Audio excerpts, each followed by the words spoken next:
One thing about Dynasty that is kind of weird, bro, is just watching people lose assets to the point where the other thing that I don't the one reason why it's nice to be a little altruistic with especially Dynasty is the fact that people stay in the game, you have more trade partners. Because if I look at somebody like Jess, like I would love to do a Matt Ryan trade, but I need some firsts. She doesn't have any. I need a couple of players that are up and comers. She doesn't have any. You know what I mean? No, she doesn't have anything. She doesn't have anything. She essentially needs to. I mean, she's got to do the opposite of get Lance. She's got to, try to go like, let me go get Javonte Williams and a second for Derrick Henry or something. Yeah. Well, like there's one player. Yeah, she should be not trying to buy. She should be trying to sell. Yeah. So like, and one thing I noticed that she has, like, if she wanted to trade for Lance, she could do like Matt Ryan and DJ Shark. Right. Hoping that Shark. I wouldn't do that. I was reading about just LSU in general, and they were saying that the coveted number 7 jersey was going to be Jamar Chase's jersey number this year if he wouldn't have opted out. Okay. And so the players that have worn that jersey number is like Tyrann Mathieu, Leonard Fournette. There's like a whole list of like studs, and Jamar Chase was the next one. But I think DJ Shark was one of those players that wore that number. Yeah. I mean, Chark. Yeah, no. I mean, Chark could bounce back with Lawrence. I guess that makes sense. I mean, they got Chenault, Chark, and they just got a. No, that was the Jets. Did they get any other? 24. Did they get any other receivers in the draft? No.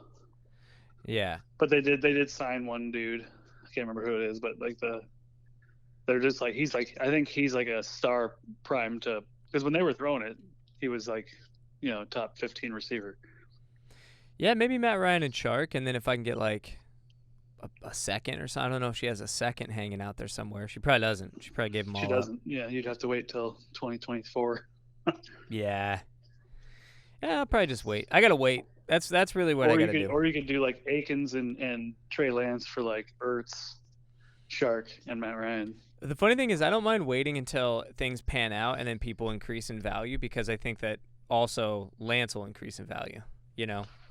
It's tough. It'll be how much more will his value increase though? Lance? It's everybody.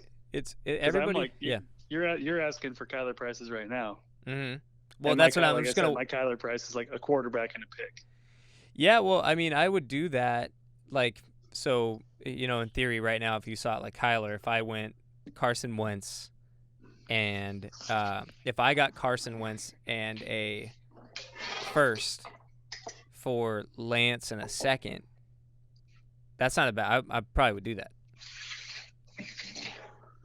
I mean, I would consider it's silly. It just seems silly for me, just because I just did that. Yeah, I know. Well, that's what I'm saying about like it. It's weird with Dynasty. I think that it is totally like capitalism in general. Like, this game is only fun if everybody can keep playing. So you got to the rich have to find ways to funnel assets back into the hands of into the hands of the poor, so that they can spend and keep the trading game going. Because you don't want monopoly. Yeah. The reason why you don't want a monopoly in real life or in Dynasty, because then nobody can play the game anymore, unless you want to end the game. Well, that's like why I was just thinking about with Rob's team, or even Lady J. You keep using Derrick Henry as the example. It's like if she would just deal that dude for max value right now, to a team like me or Earl Hawk, right. But Earl Hawk's looking to end the game. He wants the game to be over. Yeah, that's what I'm saying, man. It's like, it almost is like a weird microcosm of the economy, or of it's weird looking at it, and you realize like how people fit into these roles. Like Earl Hawk might fit into this role of, like, no offense, and we're all a little like this, selfish, but so selfish to where you just want all the assets, you just want it, and you don't think about the long term. I mean, I really think that that's kind of how life is. Like, there's people out there that are just trying to make money and collect everything that they want without thinking about, like, shit. Yeah, they're the people who are like, I don't care if mom and pop go out of business. Yeah, and it's like, you should. If mom and It's like, pop well, go out of dude, business, and we all everything like the community, destabilizes. yeah, part of the community dies a little bit, you know. Yeah, and then if you do that too much, if the chips keep piling up and up and up into one pillar, everything else falls apart. So yeah, I mean it's like with Lady J or Drew or who else is getting a little. Everybody else is doing okay. I feel like Lady J and Drew. Dante's hurting, but he'll get back. Dante knows how to navigate. Yeah, he knows how to navigate. Lee Hatcher was like, if I would have known what I was getting into, I probably would have drafted differently in the startup. So he's already building his team back too. And like Hatcher was like, I need defense. Yep. I don't care what I'll take this guy because he's Yeah. He went two best players available. Yep. Kinda, which even though he got Chuba. Well, and then he went Parsons, right? But then I love that trade that he did for Adams with Joey. Are we talking about no, you're talking about Rob, aren't you? I was talking about Hatcher. Oh, that's right. Hatcher went I mean Hatcher's going to do great. He's going to do fine. He got 2 first-round picks. I think Drew is going to do great too, but Lady J I think is going to struggle. She might get to the point. Drew's his team sucks, bro. Yeah, no, but I think he can figure it out. I think once he figures out the value of draft picks, which probably is going to be this year, he'll start dealing everybody for draft picks. Yeah, I mean that's like a part of me wants to like rebuild already, even though I have a pretty sweet team. Yeah, you got to win it. Like a part of me, I was like, fuck, man, I should just steal Hopkins for whatever somebody will give me. He's 29. I mean, you should. Whatever, I don't know. With your team, I don't know. There's always moves to make. You have so many receivers. You might as well deal Hopkins. But this is like, I feel like this, if any year is my year, it's this year. I know last year was like I was primed, but like this year you're even more so. I didn't have C-Mac. Like if I get healthy Eckler for a full season, if I get healthy Saquon for a full season, yeah, I got 2 young boys. I got like fucking 8 starting receivers. Yep. Might as well, you might as well just keep your depth. Here's what would be smart for you, man, is keep your depth. I'm at mid-season and then exactly. trade Hopkins. Exactly. Keep like your depth. Hopkins, if I'm looking at it and Devontae Smith is scoring, 14 points a week, mm-hmm. and Hopkins is scoring 18 points a week. Mm-hmm. It's like I can afford 4 points a week, Yeah, and then what happened to you at the end of the year last year was a bunch of guys got hurt. You sold your depth, you tried to beast out, but then your guys got hurt, right? Yeah. Yeah, and then C-Mac never came back. That was huge. If you had C-Mac, it may have completely changed the game. Yeah, there was a lot of that, right? Yeah, a lot of like if I would have had that. But yeah, I mean, I could easily like I'm hoping OBJ and Juju balance out. Yeah. Even for just a couple games, I think Juju's gonna be fine. I think he's the kind of guy too that's like he's getting a lot of criticism for his TikToking and his like lack of focus. I could see him being a player that's like, you know what? Let me prove everybody wrong. Yeah. Maybe his agent is like, Juju, like cool it for like 6 months or however long the season is. I just didn't like how they play. Like I can't imagine it getting better. They were 11-0, and he was. And the way their targets are distributed with Deontay Johnson and Chase Claypool, I just can't. I don't really understand unless they start playing him differently. Targets, man. No, I know, 10 but targets a game. Fair enough. And look what he did with it. Look at what his year was, and that's what he got. So I can't imagine it getting better. With the worst run game in the season in the whole NFL, I think they're going to be a little bit better. I think they'll run more, pass less, so less targets. His big problem was ADOT. Average depth of target. The way they were using him was, I actually don't understand it. So they were just once I had him, I was watching. I was like, what the fuck is it? And people had already said when I traded for him, people had already been like, oh, it's this is what's happening. But I figured that it's that shiny new toy thing. You think that everything's gonna change when he gets on your team. I started watching. I mean, every route was 5 yards from off the. It was not only was it slot. It wasn't just slot receptions. It was like crazy low, shallow depth of target slot stuff. So maybe to me, the only thing that would kind of change Juju's value overall would be if they just play him differently at all. If they play him the same last year, I don't really see any way that he would be better than last year. With 2 other guys getting targets and a better run game, taking potentially plays away from him as well. Targets, I guess. They might target Najee. So they might target their tight end too. Yeah, who did they just get? Hunter something? Was it that guy? Freiermuth. Freiermuth. They got Freiermuth. That's right.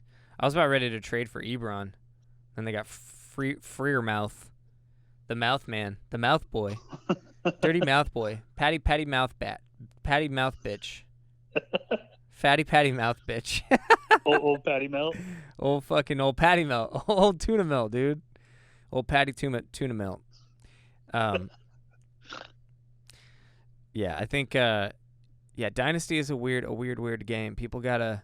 I mean, even the difference, like, even I came into it just trading draft picks, like they didn't matter. But the difference is I obviously pay a lot of attention and learned. But you gotta really vet people. Where I'm in another league with this dude I was telling you about, like Joey won it last year, won a lot of money. But the guy, he's an Earl Hawk. Like he, he's just trying to get the most out of everybody. He's not trying to play. And he runs the league, but I noticed that he cycles people out all the time, and he's always getting new people in. So it's like really just like it's a hustle for him. He gets weak players in. He makes deals for draft picks because anybody that's new to Dynasty will give up their draft picks because they don't understand the value of them. And then he does this every year. So every year he's just stacked with first rounders, and his team is absolutely bananas. And so now me and Joey are like obsessed with, all right, we're gonna play this smart. And we're gonna scheme against this guy, and we're gonna slowly try to whittle out the weak and bring our own people into this league. And take down this guy. It might take 5 years. That's how good his team is. His team is so good. It's like, bro, it looks like a 4-team league. It looks like he drafted in a 4-team league, and he's in a 12-man dynasty league. That's why I hate playing with Earl Hawks other leagues. Is it like same thing? It's a 6-man league, but it's like it was a 2-man league. Yeah, he just has I'm like, how do you have all these guys? And it's like, because every year you guys have to fill a new spot because somebody quits. Yep. And then you bring in somebody, and then you rape them. You bring in a mediocre player that never played Dynasty before. It's a total racket, and I don't like it one bit. Yeah, I'm like, I owe him money from the last 2 leagues I was in. I'm thinking about pulling out. Yeah, just be like, I'm good. I don't like how you play it here, and yeah, it's just like it's boring. Well, even just the fact that it's a 16 league, I'm like, this is fucking boring. There's also that. Yeah. Like nobody needs to trade. What's the point? Yeah. 16 league is. I can go to free agency right now and pick somebody up. That's surprising. A 16 league. That's like, you can't even get through the first round. I mean, Devontae Smith is not even drafted. Well, that's why like second rounders are like just as valuable because it's still a first round pick. Right. And so he's like, he'll be like, oh, just make it a second. Give me a first in like 3 seconds. And they're like, oh yeah, that sounds great. So 3 firsts, or whatever. Yeah, man. I think there is an epidemic of hustlers out there who are starting dynasty leagues and pulling in redrafters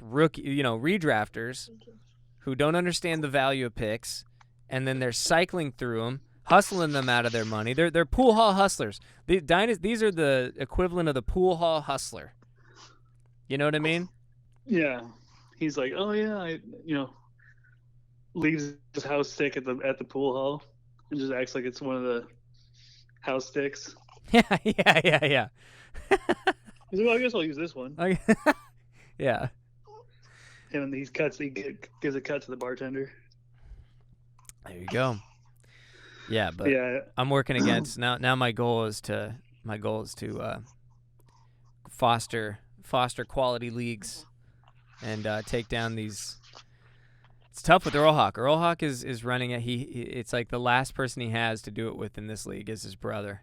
And once we make it past that, like once we make it out of the next like 3 years, the trades that he did with Non and Earl Hawk and his brother will have, run their course, and he'll be back to kind of square one to where, again, he could take advantage of his little brother again. But I clicked on Jordan Akins the other day, and he raped your brother so hard. It was like Jordan Akins. Let me look at this. This is so stupid. Oh, Earl Hawk got my bro? Yeah, early. Oof. For draft picks? Yeah, it was. See, that was the trick. That was smart of him. Oh, it was. Here it is. It's Mario Addison, Jaquez Tart, Tyler Croft, Jordan Akins, and then 2 other people, Cashman, for a 21 first. Oh. And then here's the best part. Then Akins is by far the best player in that trade. Yeah. dropped by 43-8. Like about a year later. So he must have gotten a 21 first as soon as, like, around when the league started. He must have done that, like, early on. It was September 16th, 2019. He got the 21 first. Smart. Which ended up being my pick, because that was the pick that I traded back from 1 to get that pick to draft. So that was the number 3? Yeah. So, yeah, I mean... For 6 players that he probably was going to cut all 6 of them. I think all of them are probably gone now. Yeah, I mean, well, look, I'll give him a little bit of credit there when you're new to the league, you understand Dynasty, I mean, I get it. And Akins here was added from free agency by Earl Hawk on September 12th, and then traded him 4 days later. So he picked him up off free agency, traded him to Drew, and then in a six person package for a 21 first. A six person dump. That's what that's what's amazing. You got to give it to him. It's like, Jesus, the fact that you can literally take 6 guys you plan on dropping and turn it into a first. I mean, but look, I can relate though. When we first started the league, I was not thinking about picks at all. I'm sure there was at least one guy in that pile of people that Drew thought of as, well, remember, I mean, Drew, this is a tough one. Drew, for sure, I can't talk here because I got Antonio Brown for a first. So, I'm a little bit guilty here too. Although Drew offered that one. That's the only thing I feel a little bit like. But now I got to be at the point now where I got to look out for Drew and Jess to where when they offer that, I got to be like, I can't take that. If you do that, I won't be able to play with you in 2 years. Your team will be so bad that you'll be bad that you'll want to quit. Yes, man. And that's what you like. Somebody to buy your team and rebuild it. Yeah, dude. Yeah, it's a dangerous game out there, the Dynasty game. I wonder how common that is, because like just seeing him operate that way, and then this league I just got into. I know this dude's making good money. I called him out on it in a conversation once too. I was like, bro, your team is so good, it's disgusting. Like, I'm gonna do my best not to trade with you, and I was like, and I'm gonna do my best to get new people in the league when these people that you're taking advantage of every draft are quitting. I was like, well, as soon as they quit, I'm gonna find good people. And he said something like, normally he plays nice and he kind of acts like he's very salesy or whatever. He goes, well, he says, I hope they don't quit. Payout is every Christmas, which is nice. And it's his way of saying, like, I love taking, it's like a guy who hosts a poker game at his house. It's a Ponzi scheme. It is. Yeah, it's like a guy who has like a house poker game but invites all of his homies who have like some money, and he's the only one that knows how to play poker, and he just gets everybody drunk. He's like, yeah, I love taking your money every week. I mean, it's fun a little bit. The only thing I don't like that's not fun is there's a certain amount of dishonesty. Like if he was at least just saying like, yo, I'm hustling in this league to make money, but you just have to get in and see it happen, and then you're like, you realize like, oh, okay, they don't even know. These people don't even know. He built this fucking cash flow stream every year. No joke. Yeah, and this guy happens $1,600 a year. Yeah, man. And this guy has like 3 or 4 leagues like this, and I'm wondering like, how often does this happen? Because the trick really is Dynasty. That's the trick. Because redraft, you can get anybody can win in redraft. Like we've had that happen. We've had brand new people join the league, have an okay draft, pick up fucking Odell. Or draft Odell or what? I think he picked him up that year. Don't you think? Wasn't Odell picked up off waivers the year that his rookie year, and then that guy won? I think I remember Odell being drafted in like the 10th round or something like that. Okay. Well, either way, yeah. So he won the league, but he was the new guy. My point is like, I wonder how common this is. I'd be curious to see if anybody else is like, if there's these Dynasty League hustlers out there, because that's the way to do it. You get people in. There's also. Remember that thing I was telling you about the other day where you buy stock in players? Buy stock? No. Where I was telling you about it the other day, you and Joey. Maybe I wasn't paying attention at that. Maybe I was. Anyways, it's like the stock market. You can buy shares of this player before he's big, and then as they get more popular, their value increases, and then you sell that share. Are you talking about? And this is is this pre NFL, like, or is this in the NFL? You can buy rookies. Yeah, I think I missed this part of the conversation. Players. There was a point where I wasn't on for some reason. This is the first time I've ever heard this. That's super interesting. I love that. Yeah, so you were like, oh, I really think like Harrison Bryant, the tight end for his share is like 50 cents a share. Right. You go out and you buy 100 shares, and then when he's a Pro Bowler 4 years from now, you sell those shares. Right. I love it. Anyways, they have another thing where you can buy bad dynasty teams. There's another thing where you buy into a team. Mm-hmm. You rebuild it, and they said something else too, like where if drafting is your thing, you can just draft a good team and then sell that team to another player. There's like a market for this somewhere. There's like a website or an app or something. Yeah, it's like a whole thing where you can buy shitty teams for cheap, rebuild them, and then sell them for more money.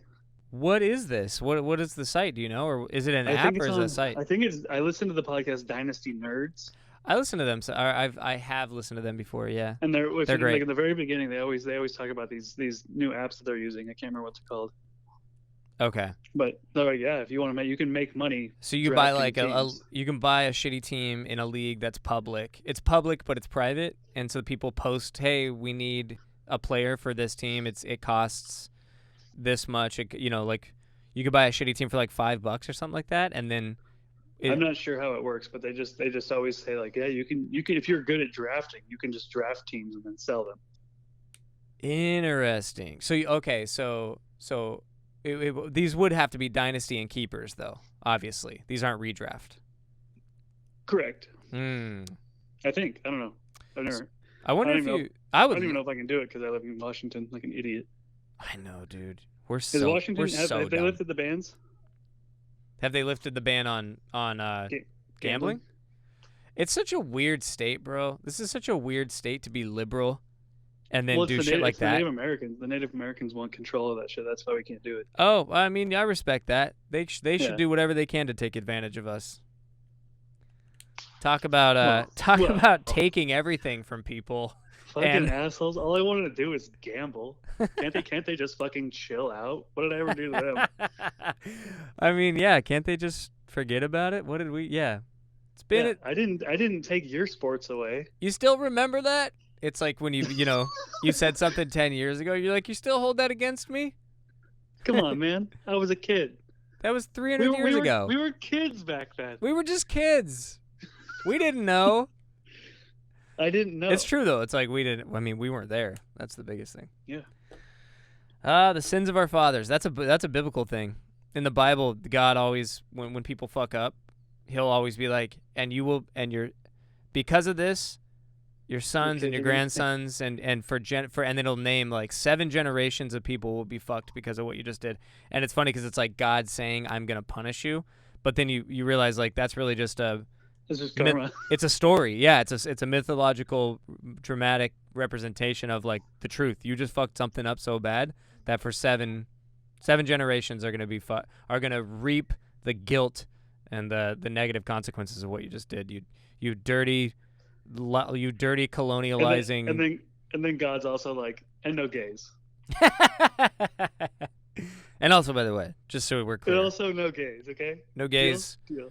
And women, keep it down, okay? Yeah, hey women, chill it. Shut it down. We're busy. As you're surrounded by 2 lovely ladies, your baby Dada.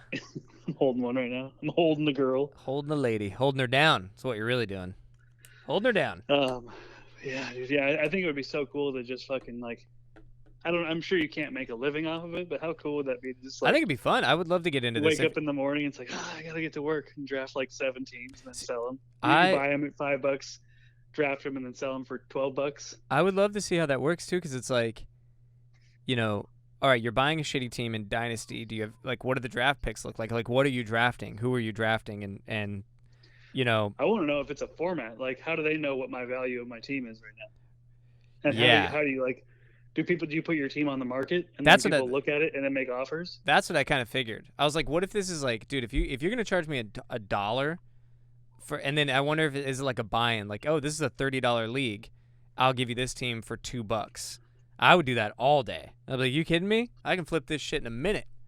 I think I could win. That'd be so fun to run like 10 teams you bought for $2, bro. And then just that sell is, them, bro. That is, I gotta look into this. That is, if well, that's what this is, you could buy in for $2, wreck them, and sell them for $2. Like, I tried. Yeah, if we're talking about buying these teams for like $20 or less, where there's a buy-in and like, you know, the guy that wins the league wins $200, I would do that. I would do that all day. You still have California residency? Can you still do this shit? I don't know, but I mean, I don't even know how this works, bro. Can I lie? I don't mind lying. I'll use a friend's address. Does it matter? You probably not. Yeah. I'm about to get a place with Joe, most likely around June, where we share a place in LA, so I'll have an address there, so I'll just use that. Sweet. No, I can use it too. June or July, you can use my address, yeah. Yeah, all I want to do is fucking. Usually, just a den of what they gamblers. usually do is like if you're using. One time I tried to gamble a long time ago, and they like use my IP address to realize that I'm in Washington State or some weird shit like that. Well, I mean, what's that? Okay, all right, fair enough. So let's say I'm traveling on business and I start to, I open up my shit. Let's say I do live in LA or whatever, and I'm up here for stand-up for a show, and I'm in Spokane, and I open up my computer and do some shit. They're like, no, you can't do it because it's like, hey, man, just passing through. That's weird. So it's like I can't even gamble on the internet while I'm in these four walls of Washington State. Fuck you, dude. Fuck that and fuck you, dude. I love the idea of like, because like their promo when they're reading it, they're like, "Have you ever been right about a guy before everybody else?" The answer is yes.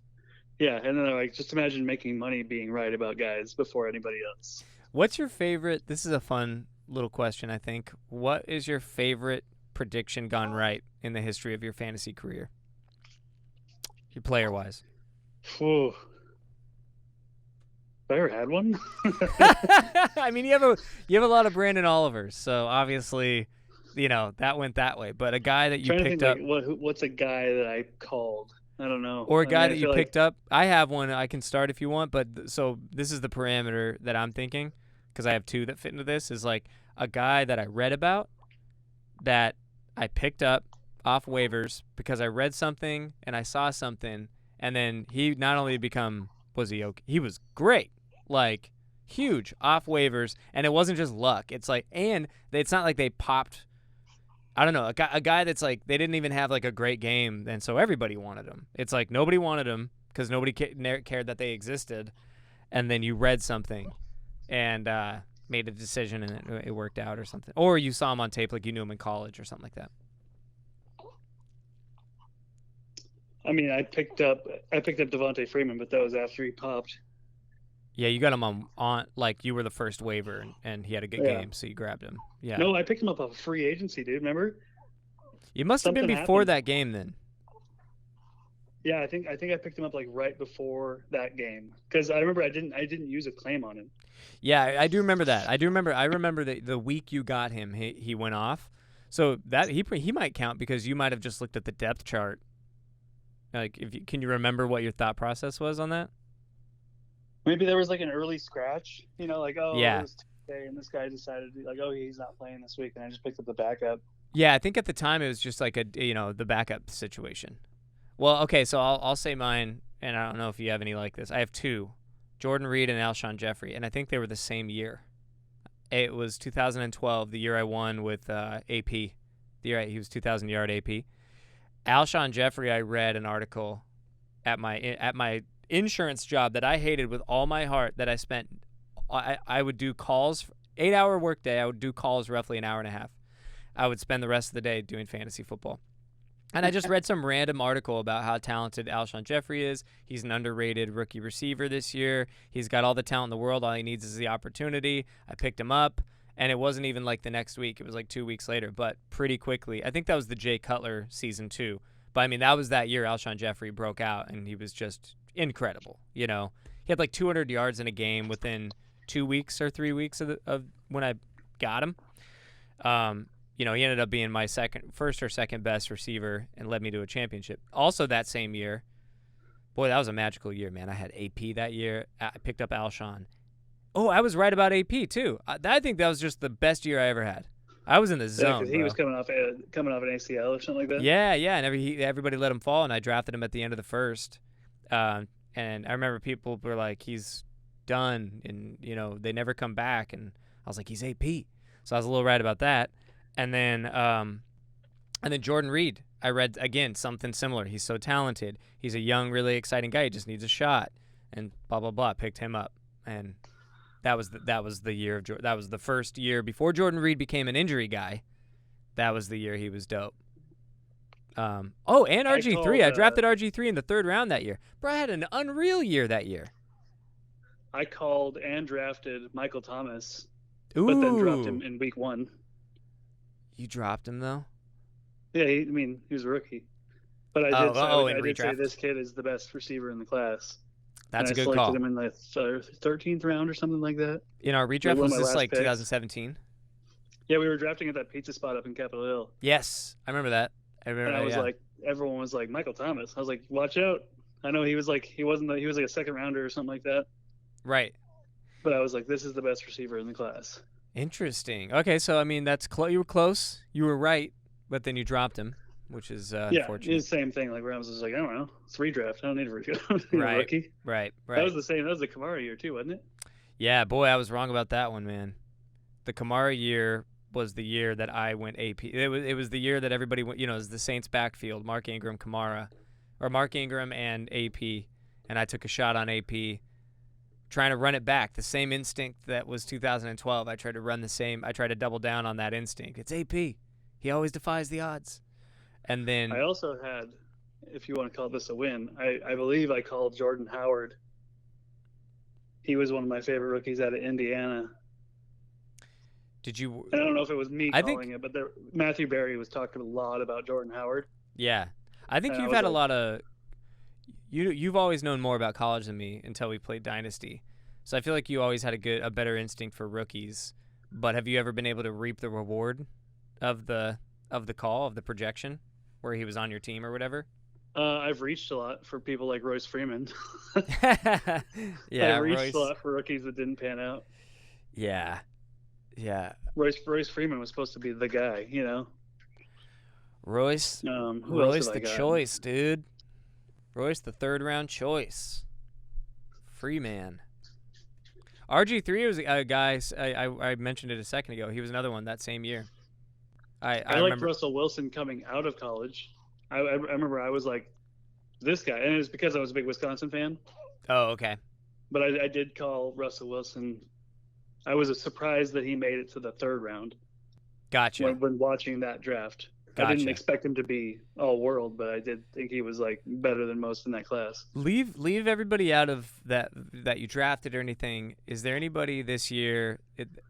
We know so much more now with Dynasty, but like from that redraft perspective, who this year is somebody that you're like willing to make that Michael Thomas type call, that Russell Wilson type call, where like maybe you and other people, but you should put some stock into that guy right now. You should go get, or is there anybody like that? You know who, after reading an article, and this is due to you, after reading articles about this guy and reading about him, Ian Book is a lot more interesting than I was originally thought. He just seemed like it was funny because I was like, this guy's a fucking loser. What are you talking about? And then I went and read that he was like 35-4 or something like that. Yeah.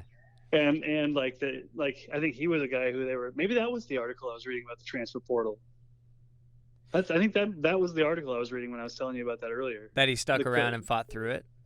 Yeah, they were like, hey, because they were saying like at Notre Dame they had Deshaun Kaiser, they had this other guy who was supposed to be like top recruit in the nation. Hold on 1 second. Joey Cruz is calling. I'm gonna patch him.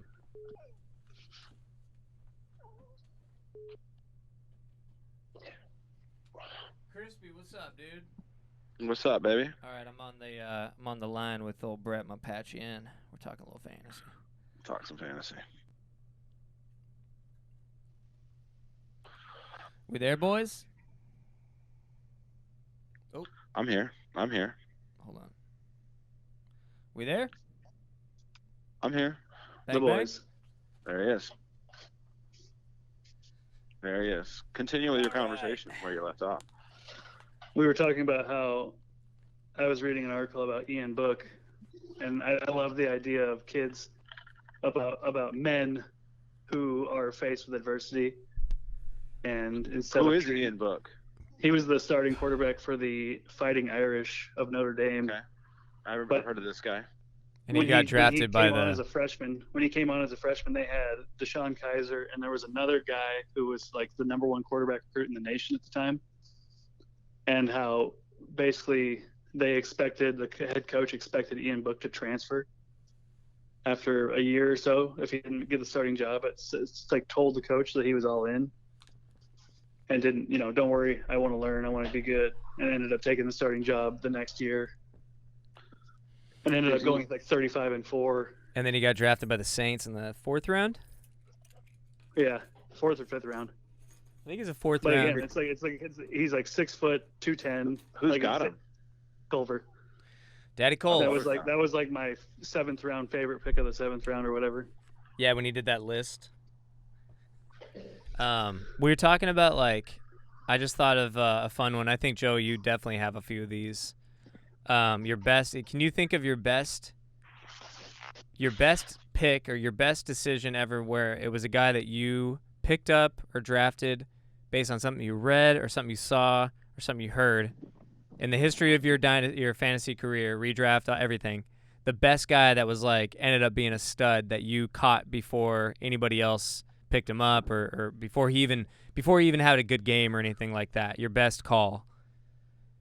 It's tough. I have a few good ones.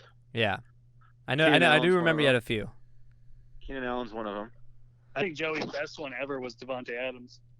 Devontae Adams is one of them. Okay, so this is the only the parameters for this call is that you actually picked that guy up and won, and he served you on a fantasy team. Yeah, because you were right about Devontae in the long run, but I don't think you had him.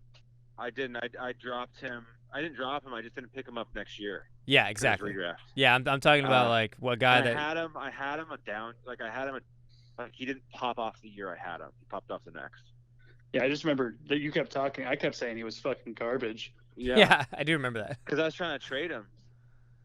So do you have one that fits into that category there? Like you picked him up and then he was on your team and helped you? I mean, Arian Foster was that. Cam Newton. I mean, those guys led me to a Super Bowl. Well, I'd be thinking more.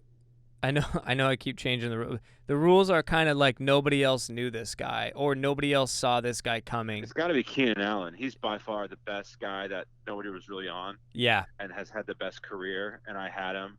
Yeah, and you had him in a good year. Yeah, I had him in a good year. I mean, I didn't win, I don't think, but he did great that entire year. Yeah, that's probably a good call. That's a great call. Yeah, because I mean, Cam everybody liked because he was Cam, and then Arian everybody. But when I drafted him, people were like, "God damn, he went early." Yeah, I had two in the same year. It was Alshon and Jordan Reed, and both of them were just rookies that I read an article that said that these guys are talented, and I picked them up. Well, you did well with Darren Waller too. You did good with tight ends. I did do good with Waller last year. I forgot about that, or 2 years ago. That's right. Yeah, I totally nailed that one. Yeah, he would count. Yeah, I think tight end is just one of those I don't really focus on that much. So yeah. Well, Cruz got that Gary Barnage train too. I got. You had the barnyard? Yeah, I did Barnage that 1 year. That's great.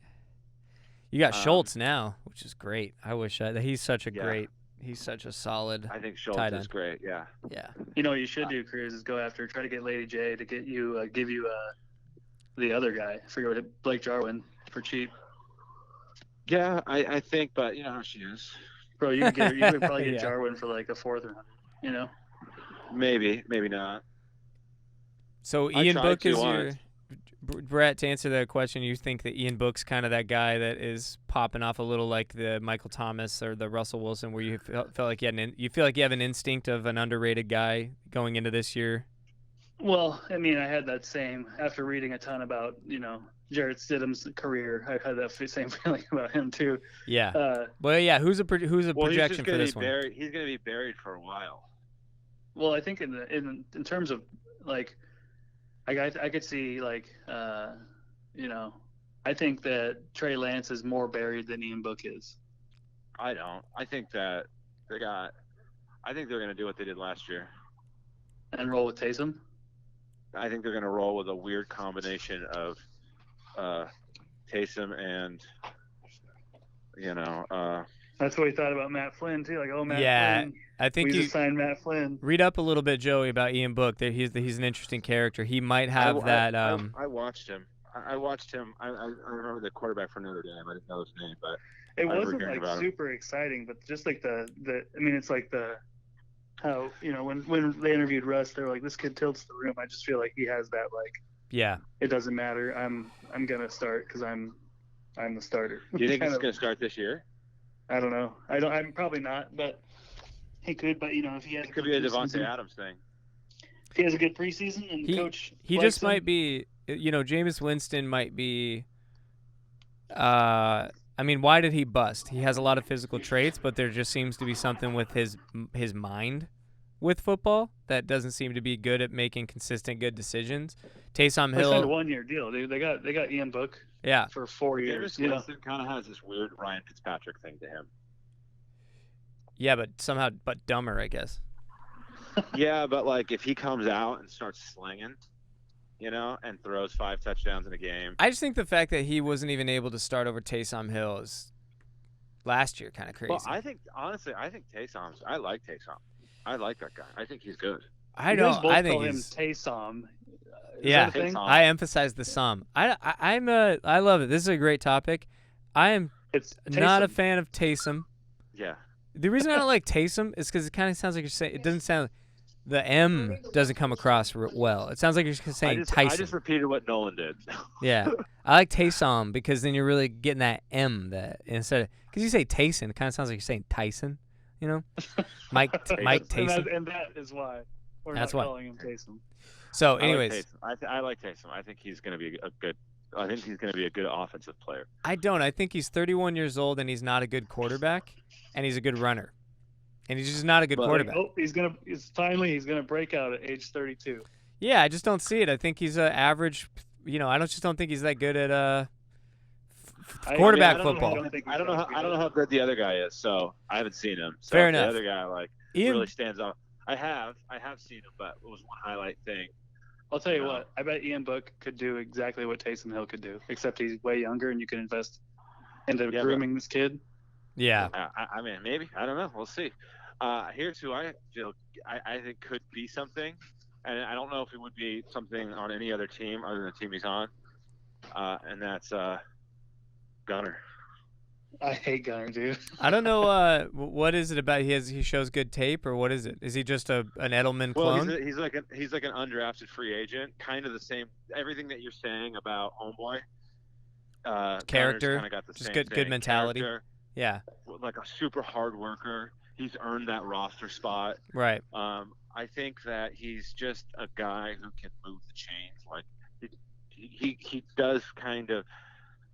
Sometimes I was watching tape this morning. It was the Patriots versus the Colts. I don't know what year it was, but Brady had long hair, and Welker was still on the team, and Danny Woodhead and Ben Jarvis Green Ellis were the running backs. I don't remember what year that was. I remember that year. But it was a slant across the middle for a touchdown. Brady zipped it at Edelman. This must have been Edelman, one of his first years. Yeah. It hit Edelman in the hands and he dropped it. It hit him in the hands and he dropped it, and Brady screamed at him, bro. It was so awesome to see this young boy getting yelled at by Brady, and to know what he ended up being. It's very cool. Dr. Edelman. I think Gunner has the ability to fit the role that Wes and Edelman have done. Why do you think he didn't get a chance last year? Edelman was still around. No, he was hurt most of the year, wasn't he? No, he just wasn't as good as Cam, and that's the issue. For instance, Jacoby Myers started to pop off. Do you remember that? Jacoby Myers was a legit wide receiver 1. I wouldn't say he popped off. No, right? Look. Can somebody check the stats? He was good. Or Jacoby Myers? Myers, he was like a wide receiver 2 at minimum. He was good. Good. Well, yeah, but I wouldn't say he popped off. Here's one thing. I think if Cam Newton's quarterback, I don't think it happens. Yeah. But if Mac the sack Brady attack was quarterback, I think it would happen. And if somehow Zach can be that more offensive, like if Mac can replicate, make it look like the old Patriots a little bit, like even just the style and the scheme, make it work. I think he could do that. He could at least be the short area guy. He's like maybe somebody else is the deep route tree guy. He's pretty good at just like catching the ball, and like your job is simple.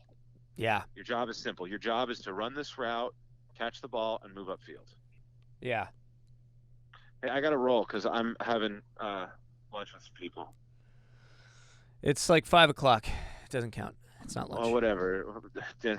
You're eating food. You're eating food. It's a Joey Cruz lunch. All right, have fun. Gunner's a guy that could become that. Noted. Gunner's super low risk for you because you already own him, and he hasn't done anything. So all you got to do is wait. You said Devontae Adams was trash too. So, No, he was saying low risk, keep him. Who It's a good call. Say who's good? Yeah. So I'm not going to take your opinion on Gunner, but I do need somebody else at QB besides Cam. I think in order for it to happen. Well, Mac Jones will. I'd be surprised. Part of that is the black-white thing too. Hey, I'll give you another one, Joe. You got Justin Herbert, man. I know I got Herbert. Yeah, you were right about that guy. That's a big one. Yeah, that's a big one. Nobody was even close. Like I remember thinking I was like, I don't know. I got him like back second too. That's crazy. That's crazy. Like close to third. That would never happen. That'll never happen again in our dynasty league. Like letting a top 5 pick fall that far. And also the fact that it's the best rookie season I think put down ever. Yeah. I wouldn't argue that. Yeah, I don't know if that's true, but it sounds like it. I think statistically it is. Yeah, maybe. Yeah. I think. I can't. And if it isn't, it's probably not since like the 80s. Yeah, it's got to be up there. It's got to be up in the top 3-ish. All right, and then let's see if there's anybody else, and then I got to go. Well, you got to go lunch. You got to go to breakfast. Oh, Fred Jackson. I was thinking Fred Jackson. That was the guy that I But did you? Yeah, I remember that one. You also had Gillisley when he was decent. Yeah. Yeah. I don't even remember that name. Gillisley. I thought Dante had Gillisley. No, I'm pretty sure Cruz had Mike Gillisley. Was he a running back for the Patriots? He was the Bills, right? He ended up going with the Patriots, but he was a Bill. He was a backup to Fred Jackson, I think. Gotcha. Yeah. Maybe that's why you had him. Probably. All right. I gotta go, guys. See you, bud. Right. Yeah, I think I don't know about this. I do like Ian Book. I do like reading about kind of his story, and like the things they say set him apart are those things that make you just feel like if based on what they were saying about him, if all he has to do is beat out horrible decision making Jameis Winston and not a real quarterback Taysom Hill, I'd bet on Book being an in between. Great decision making, not a good athlete, fucking smart and works his ass off. I have some high hopes there. Doesn't he kind of look like a quarterback too? Yeah, I mean, look, they drafted him. When you think about it, when you like look at him, you're like, his face. You're like, man, this guy's like an all-American kid, Yeah, and I just like you pointed it out, the story where they were just talking about how he fought through all that fight through adversity shit, all that like putting up with the detractors and the haters, and maintaining his starting role, being a winner. I think Sean Payton. I think any of these offensive guru type guys, they need smart, accurate people. That's what they're looking for, fundamentally. And like just like with Trey Lance, like if a team targets a guy, yep. Like if Sean Payton targets you, yeah, it's probably a good thing. Yeah, and Taysom Same Hill thing with like Bruce Arians, like targeted Kyle Trask, like right. Oh, that's a guy I really want, Kyle Trask, man. With just to bet on the post Brady era. I don't think Gabbert. I mean, I have Gabbert, but I would like to get Trask. That would be a guy, if I could pull off a trade this year, that for a depth piece, that would be a guy I would want. Who got Trask in our league? Adam Earlhawk. Damn it! I tried to get him the other day. Ah, dang it. I said, I was like, hey, I'll give you Anthony Schwartz and something for Kyle Trask, and he said, no, I'd rather have like the upside, blah blah blah. Yeah. And it's Dang so it. stupid. I asked his brother if I could get Sam Ellinger, and he was like, oh, I'd rather have the upside. Yeah. I'm like, he was just sitting in the same room and heard him say that. Yeah. I'm like, no offense, bro. Like, Sam Ellinger's like worth nothing to you. He's only worth something to me. Yeah. He's a third stringer behind two other people, probably fourth stringer. Yeah. He's a rookie. If there was, and his brother just died. You know that? Yeah, I did. I did see that. His linebacker brother. That's fucked up. Gotta get on that sob story before it pops. I don't know who would be a bet that I have for this year that I've watched. I'm trying to think of. I think Chris Evans might be my sneaky. I like Chris Evans. Just looking at his like talent profile, and looking like, when we were watching Javonte Williams, he was the first guy that I was like, holy shit, this guy actually looks great. I remember thinking that. I think Chris Evans could easily be the James Robinson this year, I think. Yeah, and I mean, look, Mixon is. James Robinson wasn't supposed to be the starter. Two dudes on his team got COVID. Yeah, and then they just cut then, like Fournette, like a Zingbo guy, or there was like three guys ahead of him, and everyone got. Yeah, yep. Fournette got cut, and then the other two guys got COVID, and James Robinson's like, I guess I'll play. Yeah, and I think Mixon is obviously, I mean, they're going to want Mixon to be the guy. I don't think they're going to hand it to him. They gave him a contract. That's a little different. But I think Mixon's injury prone. I think the only true backup, Chris Evans to me is just super talented. I got to read a little bit more on like why he didn't play a lot. That's what everybody's talking about. It was academics. I was reading about it. He's just dumb. Either he's dumb or he just doesn't do homework. Because I had bad grades too. Well, I just didn't do homework. Yeah, exactly. Yeah, it's like, is he lazy? That's almost worse. The worst trait you might have is laziness. But you can get smarter. Lazy's hard to break. Lazy's tough. Unless it's like, Derrick Henry wasn't necessarily lazy, but that conversation with Eddie George put him in a, he talks about how it set him on a right track with work ethic and focus, and maybe you just need something like that. But I mean, if you look at that team, you have obviously you got Mixon, you have Samaje Perine and Chris Evans, and that's it.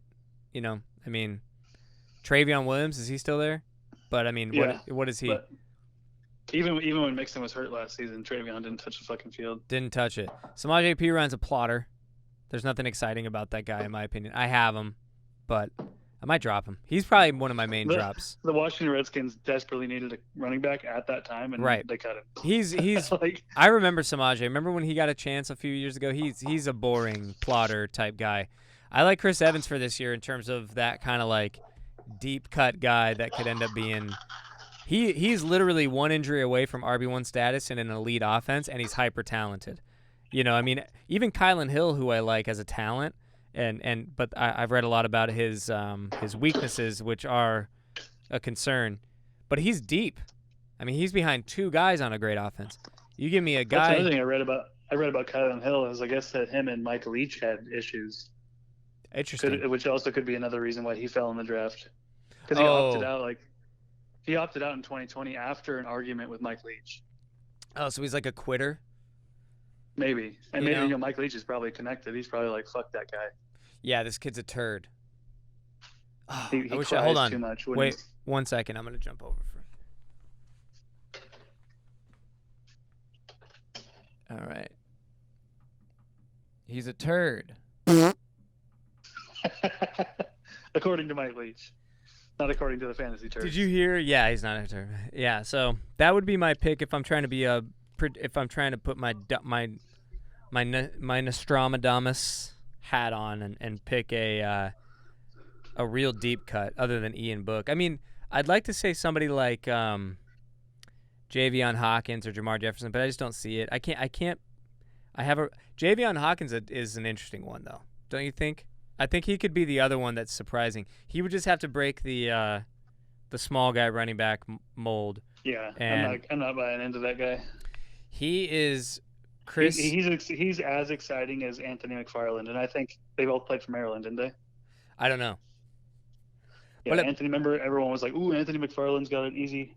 Mm-hmm. easy route to the. But the difference is, yeah, no, there probably isn't a difference actually. Now that you say, I mean, that's probably a good comparison. I mean, but I mean, here's what's amazing: the idea that Mike Davis might actually be like an RB2 again this year is so fucking wild. But he's only 27. Yeah, he's only 27 or 28. Like, it's not that crazy. He hasn't had that much tread on his tires, and he is a weird complete back. He's not good, but he's complete. You know what I mean? Yeah, you should trade me for Olsen. Just to get them all? Nah, I'm good. I think. Come on, I'm not asking a lot. You got Olsen? players you can No, cut. I need to. Yeah. I can't, man. I gotta. I mean, what do you want? Like Jamar Jefferson or something like that? No, I'd rather just Jamar, yeah. I'd rather just take my chances. I think Davis is the guy, and then You're gonna take chances on a running back when you could just lock it up. Yeah, that's like I'm like giving you you have a leak, bro, and I'm giving you some duct tape. I don't agree. I don't agree with your analogy at all. You're just telling me shit. You're just telling me my car's broke down and it's running great. Just stopping. I'd rather just risk this water just stopping coming out of this pipe. I don't think I have a leak. What leak? I have Mike Davis. I'm fine. Who cares about it? I know, but like if Mike Davis goes down, dude, it's the handcuff thing. Look, man, I don't think they would have got. All I'm asking for is nothing. What are you asking for? What do you want? I just can't cut him, dude. I can't. You have to. I don't want him on my team anymore. You have to, and I'll trade you some. It's like the same thing when I gave Rob Logan Thomas for a 10th rounder just because I didn't want to cut him. Look at him. He's like the number 4 tight end. Yeah. All right. What do you want? What do you want? I can't. I'd have to be like a player, and then I got to drop him. I got to drop Quadri. It doesn't matter. I would love to do this trade, buddy. There's no. I'll tell you what. We got to watch. We got to watch how it unfolds because I got like 20 guys that I'm going to see how the depth chart shakes out. The next guy that's getting ditched off my team, there's 2 guys. I'm getting rid of Samaje Perine. I have to, and who's not Kadarius Toney, Tamarian Terry. Those are the same name, dude. Those are like the weird. Those are like a homonym. You can't tell by listening to it, but those are homonyms. It's the same name. Jones right now. Huh? Patrick Jones right now. No, I like that guy. I like the profile on that guy for my DC. Right now. Who? Damar Hamlin. No, that guy I really like. He's gonna be. Oh, the other guy I'm probably gonna drop is the 0% rostered, 0% start. I read about Damar Hamlin as a thumper, dude. A fucking thumper. A strong safety who is built to be down on the line, Cam Chancellor and motherfuckers. And that guy Johnson for the Broncos, that's the guy I'm probably getting rid of because I heard he's a liability as a tackler, but he's a great coverage safety. Nobody wants a coverage safety in IDP. Nobody wants that guy. Give me your 6th round pick. I think I'm good, dude, because Dude, give me your 5th round pick in 2024. No. 2024, breathe. No, dude. By the way, I'm never doing what I did this year. I did it just to see what it was like. I'm never doing it again. Unless actually I gotta wait here. I gotta wait. I'm gonna take this back. But I think After trade? Yeah. Yeah, I think that was really dumb. Well, I thought once I got to the back end, I thought, I'm paying more attention this year than ever before. There's a lot of guys I like, but I could be right though. I could be right. I got a few guys back there. As it was unfolding, I was like, uh-oh, this was a mistake. I don't know any of these guys. But then I pieced together a few people, and I got, for instance, I got Javion Hawkins, who, that could work out huge. If I get one guy, then I'll say, all right, that was worth it. Plus I think I'll get that 4th back somehow. I'll find a way. You see, I didn't need to, but I put a waiver claim on one of the guys I drafted and dropped. How did you? So you already are at 0 on your roster. You are. Good. Yeah. Huh? What's that? I fixed my team.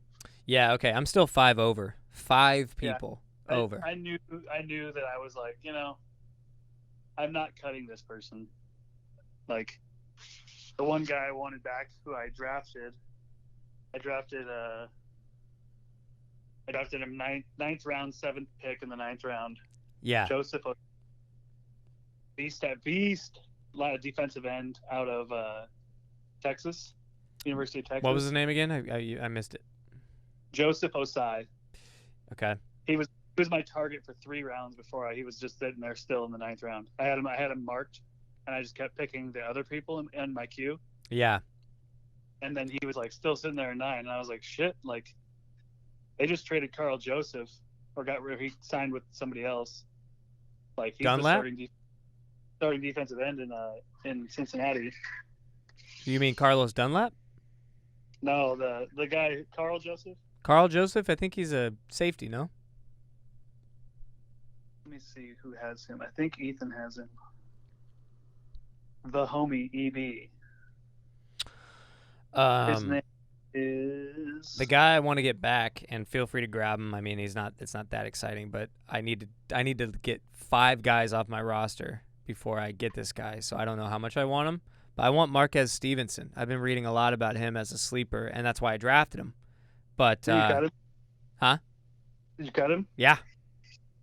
I don't even know who he is.